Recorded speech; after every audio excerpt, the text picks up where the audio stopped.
Good morning, students. Welcome to DSCJ Tele classes. Myself Neeraj Sharma, teacher from District Doda. This is the second session in which we will conclude the fifth chapter of ninth class, Political Science, that is Democratic Rights. तो last session में हमने discuss किए 3 case studies, जिसमें हमने ग्वांटानामो बे के बारे में समझा, citizens right in Saudi Arabia समझा और एथनिक मैसेकर इन कोसोवो समझा, राइट। तो वहाँ से हमने कंक्लूजन ये निकाला कि कभी कभी जो है राइट्स होते हुए भी डेमोक्रेसी के अंदर जो है गवर्नमेंट्स खुद ही अपने सिटीजन्स के राइट्स को वायलेट करती है, राइट। इसलिए जो है कुछ राइट्स को जो है वो संविधान में रखा गया है, कॉन्स्टिट्यूशन में रखा गया है। तो आज हम इंडियन कॉन्टेक्स्ट में बात करेंगे कि हमारे क्या फंडामेंटल राइट्स हैं। तो आज के सेशन में हमारे जो मेजर ऑब्जेक्टिव्स हैं वो क्या हैं। Rights in Indian constitution, number 1 इसकी हमें जानकारी मिलेगी। Fundamental rights, meaning and concept, कौन से फंडामेंटल राइट्स हैं और उनका क्या मीनिंग क्या है। सिक्योरिटी ऑफ राइट्स, और फिर राइट्स को प्रोटेक्ट करने के लिए क्या सिक्योरिटी है संविधान में। तो ये हमारे ऑब्जेक्टिव्स हैं। Rights in Indian constitution, the governments are suppose to protect the citizens right. देखिए, जो भी डेमोक्रेसी के अंदर गवर्नमेंट्स होती हैं वो इलेक्टेड गवर्नमेंट्स होती हैं, सिटीजन्स खुद उनको इलेक्ट करते हैं। इसलिए वो गवर्नमेंट्स जो होती हैं वो ड्यूटी बाउंड होती हैं कि वो अपने सिटीजन्स के राइट्स को प्रोटेक्ट करें।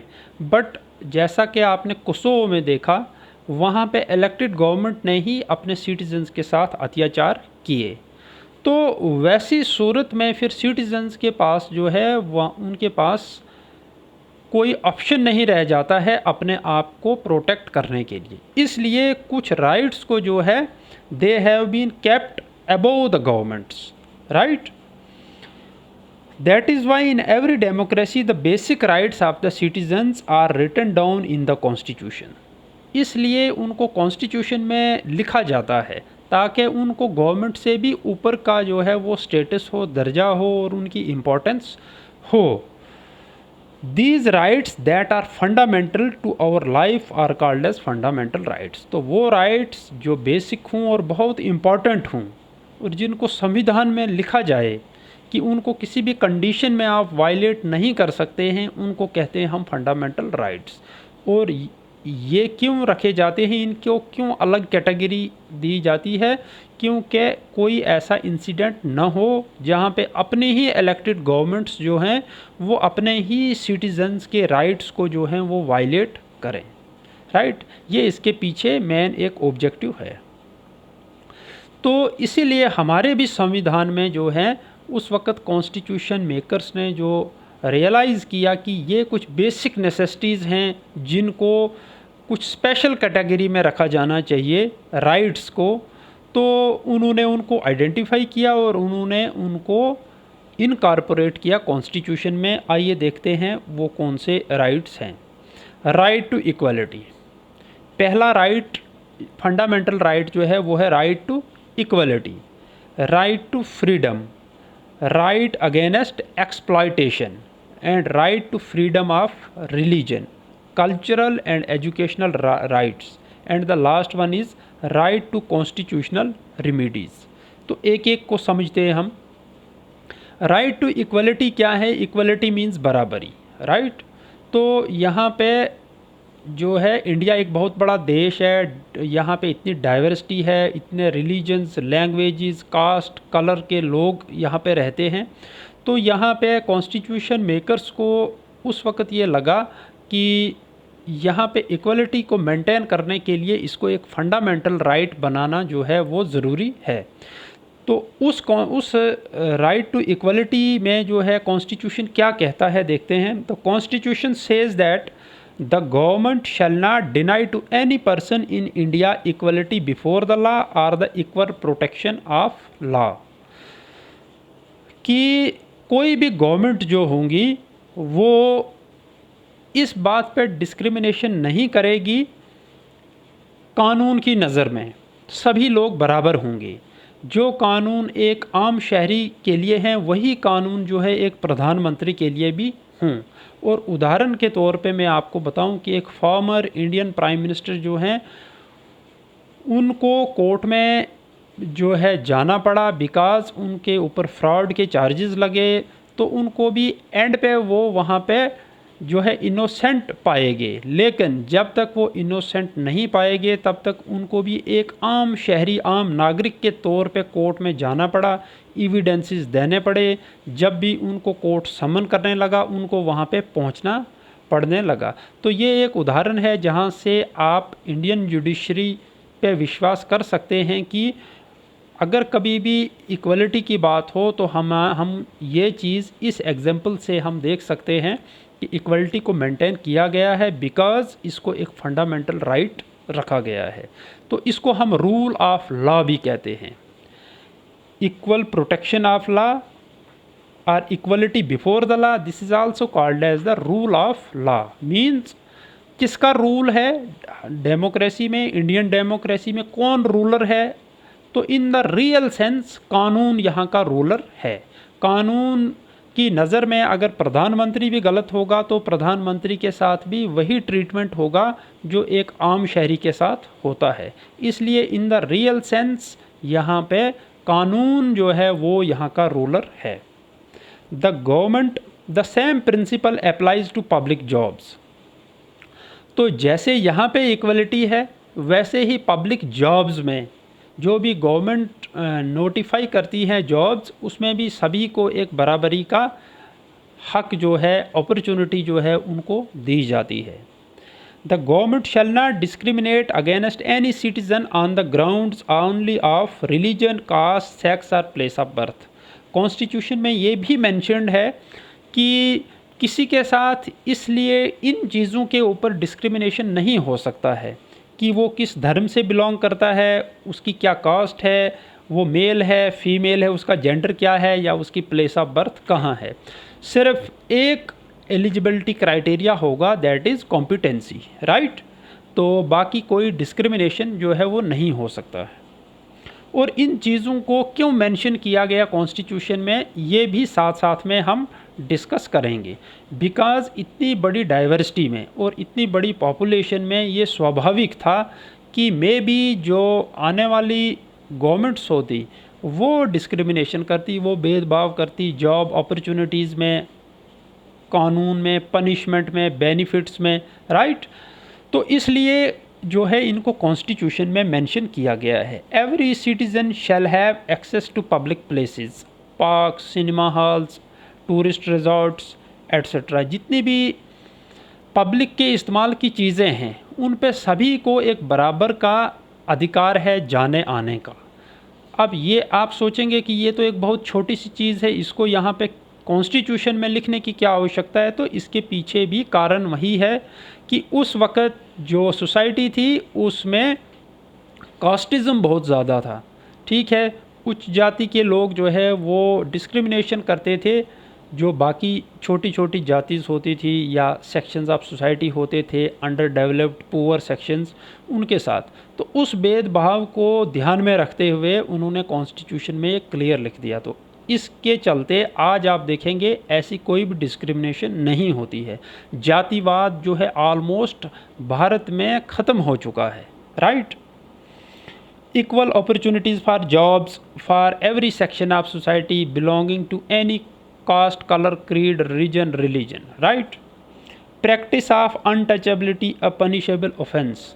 तो कानून में अनटचेबिलिटी, छूत छात जो था उसको एक पनिशेबल ऑफेंस बना दिया कि इसमें बहुत सज़ा होगी जो भी इस चीज़ को और आने वाले समय में प्रैक्टिस करेगा।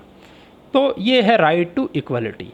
इक्वलिटी से इससे क्या होता है कि समाज में सभी को, माइनॉरिटीज़ को भी जो है वो एट पार रखा जाता है मेजॉरिटी के। और फिर कहीं कहीं पे इस इक्वलिटी को मेंटेन करने के लिए कुछ स्पेशल ट्रीटमेंट्स भी दिए जाते हैं माइनॉरिटीज़ को या छोटी जाति के लोगों को। जैसे कि रिज़र्वेशंस हैं फॉर एससीज़, एसटीज़, ओबीसीज़, जॉब्स में हैं, इलेक्शंस में हैं, वमेन को जो है रिज़र्वेशन है, वो इसलिए कि उनको स्पेशल ट्रीटमेंट इसलिए दिया जाता है कि ताकि वो भी जो है एक बराबरी, इस बराबरी को मेंटेन रखने के लिए, right. The next second fundamental right is right to freedom. So under Indian constitution all the citizens have the right to freedom of speech and expression. तो आप देखेंगे एक और चीज़ को वहाँ पे उस वक़्त इम्पोर्टेंस मिली, और इस कैटेगरी में special category of rights, fundamental rights, इसमें उसको इनकॉर्पोरेट किया गया, वो है राइट टू फ्रीडम, कि एक आज़ादी का हक होना चाहिए सभी सेक्शंस ऑफ सोसाइटी के पास, राइट। चाहे वो गरीब हूँ, अमीर हूँ, बैकवर्ड हूँ, राइट। तो इस चीज़ को यहाँ पे लिखा गया। फ्रीडम किस किस तरीके की, कौन कौन सी आज़ादी हम सभी को है। Freedom of speech and expression, ठीक है, हम अपने ख्यालात जो है उनको हम एक्सप्रेस कर सकें, हम बोल सकें, उसमें हमें कोई रोक टोक नहीं होनी चाहिए, ये हमको कानूनी अधिकार है। बट पहले सेशन में हमने ये समझा कि हम कभी भी हमारा ऐसा बिहेवियर होना चाहिए, बिकॉज़ हम क्या एक्सपेक्ट करते हैं अदर से, कि हमको कोई हर्ट और हार्म ना करे, राइट। तो जब हम खुद ये एक्सपेक्ट करते हैं दूसरों से, तवक्का ये रखते हैं, तो फिर दूसरों को भी हमसे यही तवक्का रहती है कि हम भी उनको हर्ट और हार्म न करें। तो no doubt we have the right to freedom of speech and expression, but in spite of that हम इतने मैच्योर होने चाहिए कि हम कभी ऐसी कोई बात न करें जिससे हम किसी के सेंटिमेंट्स को हर्ट करें या हार्म करें, right. Then the second category is we have right to freedom to assemble in a peaceful manner। तो हम एक पीसफुल मैनर में हम जो है कहीं पे जमा हो सकते हैं, लार्ज गैदरिंग्स भी हम कर सकते हैं। और आप देखते हैं कि भारत के कोने कोने में जो है एजिटेशंस होते हैं, गवर्नमेंट के अगेंस्ट भी होते हैं, बट अगर वो पीसफुल मैनर में हो रहे होते हैं तो वहाँ पे गवर्नमेंट की मशीनरी जो है उनको साइलेंट रहना पड़ता है, वो वहाँ पे फोर्स का यूज़ नहीं कर सकते हैं। बट जैसे ही हुजूम जो है, गैदरिंग जो है वो वायलेंट होने लगती है, वो भी एक कानून तोड़ लेती है, तो फिर उनको मैन पावर की से ओवर पावर करके उनको डिसबर्स किया जाता है, आपने देखा होगा न्यूज़ में। सो बट फिर भी हम ये कह सकते हैं कि हमारे पास जो है राइट टू फ्रीडम है, यहाँ पे कोई रोक टोक नहीं है, जो है पीसफुली गैदर होने में हमें कोई रोक नहीं सकता है, right. We have also the right to form associations and unions. हम एसोसिएशंस बनाते हैं, यूनियंस बनाते हैं, पॉलिटिकल पार्टीज़ करते हैं, हम डेमोन्स्ट्रेशंस देते हैं, बहुत बड़ी बड़ी जनसंख्या गैदरिंग्स को जो है वो एड्रेस करते हैं। पॉलिटिकल लीडर्स आप देखते हैं वहाँ पे वो अपनी मर्ज़ी का भाषण देते हैं जो उनको पसंद आ रहा होता है और उनको कोई रोक नहीं सकता है। और इंस्टेड गवर्नमेंट को जो है उन गैदरिंग्स को वहाँ पे प्रोटेक्ट करना पड़ता है, पुलिस की सिक्योरिटी देनी पड़ती है। We have right to freedom to reside in any part of the country. हम भारत के किसी भी कोने में जो है वहाँ पे हम बस सकते हैं, राइट। हम जम्मू कश्मीर के लोग हैं तो हम पंजाब में रिज़ाइड कर सकते हैं, राजस्थान में, हरियाणा, गुजरात, कहीं भी। We can practice any profession or to carry any occupation, trade और बिजनेस। हम किसी भी प्रोफेशन को अपना सकते हैं, किसी भी ऑक्यूपेशन को अपना सकते हैं, जैसा भी हो, सिर्फ कुछ गलत काम जो है वो हम नहीं कर सकते। तो कानून की नज़र में हमको ये सभी मौलिक अधिकार जो हैं ये हमें अवेलेबल हैं। The next is fundamental right is right against exploitation, कि ये भी हमारे पास एक अधिकार है कि हमको कोई एक्सप्लॉइट ना कर सके। एक्सप्लॉइट मीन्स नाजायज़ इस्तेमाल, ठीक है। There are certain clear provisions to prevent exploitation of the weaker sections of society. तो आप देखिए डेमोक्रेसी जो है, मैंने आपको पहले कहा है, रूल ऑफ मेजॉरिटी। एक सेंस में हम ये बात कह सकते हैं क्योंकि डेमोक्रेसी में लोगों ने रूलर्स को बनाना होता है, तो जो मेजॉरिटी चाहती है वही रूलर्स आते हैं। तो इसलिए माइनॉरिटीज़ को जो है उनके साथ एक्सप्लॉयटेशन भी हो सकती है। इसलिए उस चीज़ को रोकने के लिए राइट अगेंस्ट एक्सप्लॉयटेशन जो है उसको एक फंडामेंटल राइट्स की श्रेणी में रखा गया है। First, the constitution prohibits traffic in human beings. Traffic here means कि आप ह्यूमन बीइंग्स का, बच्चों का, महिलाओं को, उनको आप खरीद और बेच नहीं सकते हैं। कानूनन बहुत बड़ा अपराध है, और अगर कहीं पे ऐसा कुछ होता भी है तो पनिशेबल ऑफेंस है, उसमें बहुत बड़ी सज़ा है, इल्लीगल है। तो ये मौलिक अधिकार है सभी के पास कि उनके साथ कोई ऐसा व्यवहार नहीं कर सके। Right. Second, constitution prohibits forced labour और बेगार इन एनी फॉर्म। तो फोर्स्ड लेबर आप नहीं करवा सकते, बेगार आप नहीं करवा सकते। Begar is the practice where the worker is force to render services to the master free of charge, free of cost. उसको कोई वेजेस भी नहीं मिलती हैं और उसको मजबूरी से जो है अपने मास्टर की गुलामी करनी पड़ती है। इसको बोलते हैं हम बेगार। तो ये सभी को जो है इनको बैन कर दिया हुआ है। Finally, constitution also prohibits child labour. तो 14 साल से नीचे के बच्चों को आप जो है उनसे आप पैसे दे के भी काम नहीं करवा सकते हैं। ये है fundamental right against exploitation. Right to freedom of religion. Then there is right to freedom of religion. जैसा कि हमने सऊदी अरेबिया के केस में पढ़ा कि every citizen is required to be a Muslim, but in case of India ऐसी कोई बात नहीं है। उस वक़्त के कॉन्स्टिट्यूशन मेकर्स ये जानते थे कि इंडिया जो है ये एक मल्टी रिलीजियस कंट्री है, और यही इस कंट्री की खूबसूरती भी है। इसको मेंटेन रखने के लिए यहाँ पे इस राइट को फंडामेंटल राइट की श्रेणी में रखा गया, that is right to freedom of religion. हर आदमी के पास ये अधिकार है, वो कोई भी रिलीजन जो है, वो धर्म जो है वो अपना सकता है, उसको प्रैक्टिस प्रोपोगेट कर सकता है। Right to freedom includes right to freedom of religion too, and the constitution makers were very particular to state it clearly as.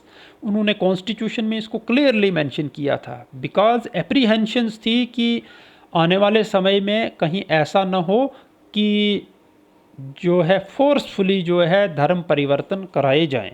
Every person has a right to profess, practice and propagate the religion he और she believes in. Every religious group और sect is free to manage its religious affairs. तो सभी के पास ये अधिकार है, जो भी उनके रिलीजियस रिचुअल्स हैं वो उनको प्रैक्टिस कर सकते हैं, पब्लिक में भी प्रैक्टिस कर सकते हैं। कोई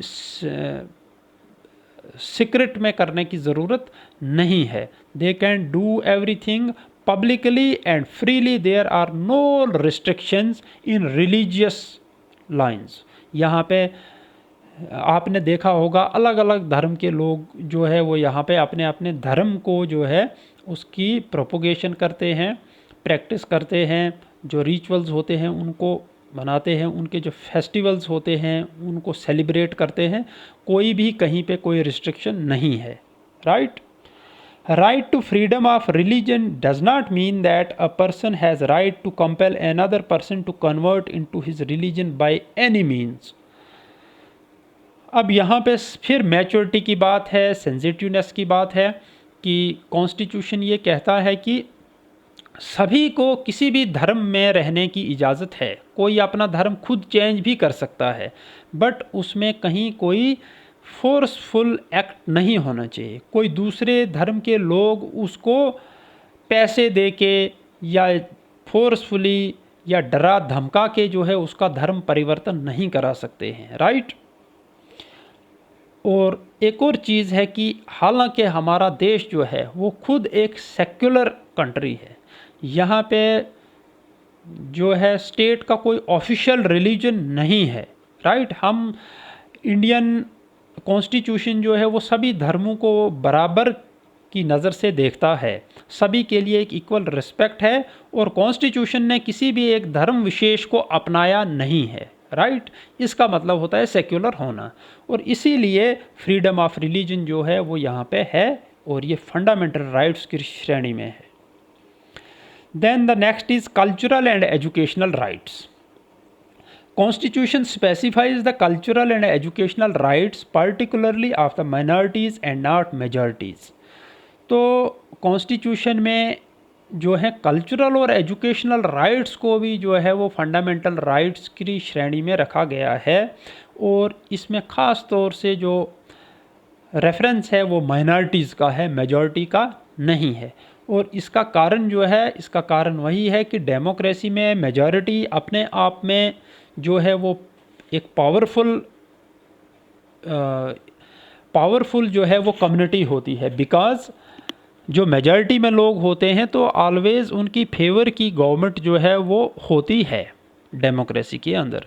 इसलिए माइनॉरिटीज़ का ख़ास तौर से ध्यान रखा गया कि कहीं उनका कल्चर जो है वो ख़त्म ना हो जाए, उसको एक्सटिंक्ट ना किया जाए। इसके लिए कल्चरल एंड एजुकेशनल राइट्स को जो है वहाँ पे रखा कि वो लोग जो कुछ पढ़ना चाहते हैं, वो अपने कल्चर को बचा के प्रिजर्व करके रखना चाहते हैं, तो उनको वो इजाज़त होनी चाहिए। Any section of citizens with a distinct language और culture have a right to conserve it, right. कोई भी सेक्शन हो, छोटे से छोटे तबके को भी ये इजाज़त है कि वो अपने कल्चर को जो है उसको कंजर्व करके रख सके। Admission to any educational institution maintained by government or receiving government aid cannot deny to any citizen on the ground of religion or language। तो कोई भी जो गवर्नमेंट एडेड स्कूल्स हैं और गवर्नमेंट स्कूल्स हैं, वो जो है कोई छोटी जाति या किसी छोटे तबके के लोगों को डिनाई नहीं कर सकते हैं उनके बच्चों की एडमिशन्स। तो सभी को इस बेसिस पे कोई भी डिस्क्रिमिनेशन नहीं हो सकता है। सबके पास ये फंडामेंटल राइट है कि वो किसी भी गवर्नमेंट एडेड स्कूल में और गवर्नमेंट स्कूल में वो अपने बच्चों की एडमिशन्स करा सकते हैं, right. All minorities have the right to establish and administer educational institutions of their choice. तो सभी माइनॉरिटीज़ को जो है वो ये इजाज़त है कि वो अपने धर्म के अनुसार जो है जो भी अपने बच्चों को शिक्षा देना चाहते हैं, जिस किस्म के इंस्टीट्यूशंस वो बनाना चाहते हैं वो रख सकते हैं, प्रोवाइडेड कहीं पे कोई कंट्री को हर्ट करने वाली शिक्षा जो है वहाँ पे नहीं दी जानी चाहिए। कि एटलीस्ट हम सभी का एक टारगेट होना चाहिए कि हम यूनिटी जो है उसको मेंटेन कर रखें, कभी भी हम ऐसा कोई शिक्षा न दें जिससे डिसइंटीग्रेशन की ओर हम चलें। तो ये हैं कल्चरल एंड एजुकेशनल राइट्स। तो इन सभी राइट्स की प्रोटेक्शन में आप देखें, याद होगा आपको कि हमने पढ़ा कि ऑब्जेक्टिव्स में कि फिर ये जो राइट्स हैं कॉन्स्टिट्यूशन में, तो इनकी क्या सिक्योरिटी है, इनको कौन खुद प्रोटेक्ट कौन करता है। तो इन सभी को प्रोटेक्ट एक और फंडामेंटल राइट करता है जिसको हम कहते हैं राइट टू कॉन्स्टिट्यूशनल रेमेडीज़। ये बहुत ही इम्पॉर्टेंट राइट है और इसको डॉक्टर अंबेडकर, भीमराव अंबेडकर, जो आर्किटेक्ट ऑफ इंडियन कॉन्स्टिट्यूशन भी जिनको कहा जाता है, उन्होंने इस राइट को the heart and soul of Indian constitution भी कहा है। तो बहुत इम्पॉर्टेंट है, देखते हैं क्यों इम्पॉर्टेंट है। For the enforcement of all the fundamental rights there is yet another right to seek their enforcement. तो इन सभी राइट्स की अगर कहीं वायलेशन हो रही है, इनको प्रैक्टिस में नहीं लाया जा रहा है, राइट, तो इनकी एनफोर्समेंट के लिए ये वाला राइट जो है, ये इसमें प्रोविजंस हैं कि आप बाकी के राइट्स को जो है वो एनफोर्स करा सकते हैं। कैसे? This is right to constitutional remedies. This right enable us to move directly to Supreme Court और High Court in case our fundamental rights are being violated. तो अगर कहीं भी हमारे जो फंडामेंटल राइट्स जो अभी तक हमने समझे, right to equality, right to freedom, freedom of religion, cultural and educational rights, तो इन सभी की अगर कहीं पे इनमें से किसी एक की भी वायलेशन हो रही हो तो आप डायरेक्टली जो है वो सुप्रीम कोर्ट में जा सकते हैं और स्टेट हाई कोर्ट्स का दरवाज़ा आप खटखटा सकते हैं, राइट। अगर आपके बच्चों को कोई भी गवर्नमेंट इंस्टीट्यूशन जो है वो एडमिशन देने से मना करता है, कोई रिलीजन, कास्ट, सेक्स, कलर के बेसिस पे, तो आप डायरेक्टली सुप्रीम कोर्ट में पिटीशन फाइल कर सकते हैं। So that is how these rights are being protected by this particular right, and so this right has been declared as heart and soul of the Indian Constitution. In case of any violation of a fundamental right, the aggrieved as well as any person can go to court against the violation of fundamental rights. और अगर fundamental rights की violation हो रही है तो जिस आदमी के साथ डिस्क्रिमिनेशन हो रहा है वो पर्सनली भी कोर्ट में जा सकता है, सुप्रीम कोर्ट में जा सकता है, और अगर वो नहीं जा सकता है तो कोई भी जो है इंडिविजुअल जो है वो जा सकता है सुप्रीम कोर्ट में, और वहाँ पे वो PIL फाइल कर सकता है, public interest litigation. In case the fundamental rights are violated, any citizen can approach to the courts, और इसको कहते हैं हम public interest litigation. That is how the fundamental rights are secured. तो इस तरीके से हम फंडामेंटल राइट्स की जो उनको हम सिक्योर रखते हैं। आई होप आप ये बात समझ गए हों कि फ़ंडामेंटल राइट्स क्या हैं। अभी आगे 10th में भी आपने फंडामेंटल राइट्स पढ़ने, 11th 12th, फिर आपको इसका एक जो है पूरा कॉन्सेप्ट क्लियर होगा। बट बेसिक चीज़ जो है वो आपको ये समझ आनी चाहिए कि राइट्स जो हैं वो माइनॉरिटीज़ को प्रोटेक्ट करते हैं, और डेमोक्रेसी में कुछ राइट्स को जो है उनको गवर्नमेंट से भी ज़्यादा स्ट्रॉन्ग और पावरफुल बनाया जाता है कॉन्स्टिट्यूशन में एक ऐसी कैटेगरी को इनकॉर्पोरेट करके जिनको हम कहते हैं फंडामेंटल राइट्स, ताकि गवर्नमेंट्स भी जो हैं वो अपने सिटीजन के साथ कहीं फ्यूचर में कोई उनके साथ डिस्क्रिमिनेशन न करें, उनके राइट्स की वायलेशन न करें। तो उन ऐसे स्पेशल कैटेगरी ऑफ राइट्स को हम कहते हैं फंडामेंटल राइट्स। सो इस डिस्कशन में हम क्या जनरलाइज कर पाए, fundamental rights are an important basic feature of Indian constitution. तो इंडियन कॉन्स्टिट्यूशन की जो खूबसूरती है फंडामेंटल राइट्स से है कि यही वो चीज़ है जो आम शहरियों को जो है वो कॉन्स्टिट्यूशनली जो है वो उनको स्ट्रांग बनाती है। Fundamental rights put the promises made in preamble into effect. जब हम इंडियन कॉन्स्टिट्यूशन पढ़ते हैं तो प्रीएम्बल पढ़ते हैं, उसमें हम पढ़ते हैं liberty, equality, fraternity, dignity of the individuals, right. तो उन सभी चीज़ों को जो वहाँ पे हैं उनको प्रैक्टिकल शेप कौन देता है? राइट्स। ये एक और चीज़ हम समझते हैं यहाँ पे, और इसको हम जनरलाइज करते हैं। Every citizen from prime minister to a small farmer in a remote village is subjected to the same laws. तो भारत में चाहे वो प्रधानमंत्री हों या वो एक छोटा किसान हो, किसी भारत के किसी भी दूर दराज के गांव का, दोनों को एक तरीके से कानून की नज़र में देखा जाता है और दोनों के लिए एक तरह का ट्रीटमेंट है। Right to constitutional remedies has been called as the heart and soul of our constitution by BR Ambedkar. तो आप देख सकते हैं कि कॉन्स्टिट्यूशन में जो राइट्स हैं वो कैसे एम्पावर करते हैं सिटीजन्स को, कि उनके साथ कोई डिस्क्रिमिनेशन ना हो, कोई भेदभाव ना हो, उनके साथ कोई ऐसा दुष्ट व्यवहार ना हो, जैसा हमने 3 प्रीवियस सेशन में 3 केस स्टडीज़ डिस्कस किए थे। तो ये एक बेसिक नॉलेज है आपको राइट्स के बारे में। तो नेक्स्ट क्लास में जब आप राइट्स के बारे में पढ़ेंगे तो आप इसमें और चीज़ें एडअप करोगे, आपकी इन्फॉर्मेशन जो है वो एडअप होती जाएगी। Thank you very much.